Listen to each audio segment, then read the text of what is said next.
Hi అండి. Welcome to Deeksha tutorials channel. నేను మీ దీక్ష. ఆర్ఆర్‌బీ గ్రూప్ డీకి సంబంధించి మోడల్ పేపర్స్ అయితే స్టార్ట్ చేద్దామండి. కాకపోతే ఈసారి ఏం చేస్తానంటే భౌతిక శాస్త్రంకి సంబంధించి ఓన్లీ ఆబ్జెక్టివ్ బిట్స్ అంటే రకరకాలు. కానీ మీరు మోడల్ పేపర్స్ అన్నీ చేస్తారు కదా! ఇలా సబ్జెక్ట్ వైస్ నేర్చుకోవడం ఇంకా మంచిది కదా! సో, అందుకని సబ్జెక్ట్ వైస్ స్టార్ట్ చేశాను. ఇది భౌతిక శాస్త్రంలోని ఆబ్జెక్టివ్ టైప్ బిట్స్ అనమాట. ఫస్ట్ బిట్ చూద్దాం. భూమి నుంచి సూర్యుడు దూరంలో ఉన్నాడు. ఎంత దూరంలో అని అడుగుతున్నారు.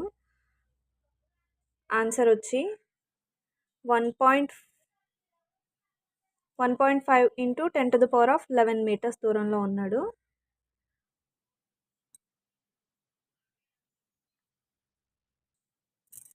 ఆన్సర్ అనేది డైరెక్ట్‌గా చదివేస్తాం కదండీ! మన ఛానల్ ఫాలో అయిన వాళ్ళకైతే తెలుస్తుంది. ఆప్షన్స్ అన్నీ చదవడం వల్ల ఏంటంటే, అన్ని ఆప్షన్స్ వింటే మీకు ఆన్సర్ కరెక్ట్‌గా గుర్తొచ్చే టైంకి ఏదో ఒక తప్పు ఆప్షన్ పెట్టేస్తారు. సో, అందుకని క్వెషన్ చదివి డైరెక్ట్‌గా ఆన్సర్ చదువుతారు. దీనివల్ల ఏంటంటే టైం కూడా చాలా సేవ్ అవుతుంది. అందుకని. ఎక్కువ ఆస్ట్రాయిడ్స్ ఏ 2 గ్రహాల మధ్యలో ఉన్నాయి? ఏంటండి క్వెషన్? ఎక్కువ ఆస్ట్రాయిడ్స్ ఏ 2 గ్రహాల మధ్యలో ఉన్నాయి?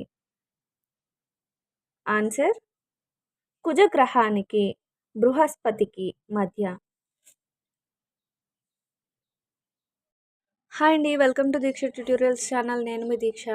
ఆర్ఆర్‌బీ గ్రూప్ డీకి సంబంధించి మోడల్ పేపర్స్ అయితే స్టార్ట్ చేశాం కదా! మోడల్ పేపర్స్ అంటే భౌతిక శాస్త్రంలో ఆబ్జెక్టివ్ బిట్స్ అయితే స్టార్ట్ చేశాము. లాస్ట్ వీడియోలో 25 బిట్స్ కవర్ చేసాము. ఈ వీడియోలో ఇంకొక 25 బిట్స్ అనేవి కవర్ చేద్దాము. ఓకే. 26థ్ బిట్ చూద్దాం. వెర్నియర్ కాలిపర్స్ కనీస కొలత ఎంత?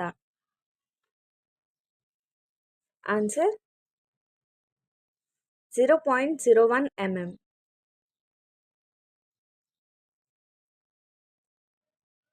మినిష్ కప్ అనగా?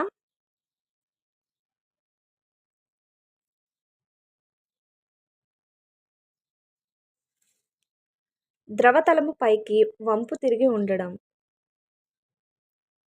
నెక్స్ట్.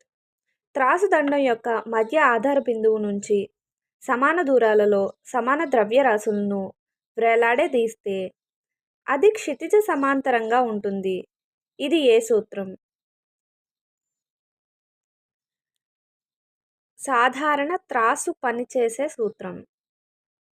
నెక్స్ట్. పీజీఎస్ ఎంకేఎస్ పద్ధతిలో నిర్వచింపబడకుండా ఎస్ఏ పద్ధతిలో నిర్వచింపబడిన మూలరాశి. ఆన్సర్ 2 ఉష్ణోగ్రత. నెక్స్ట్.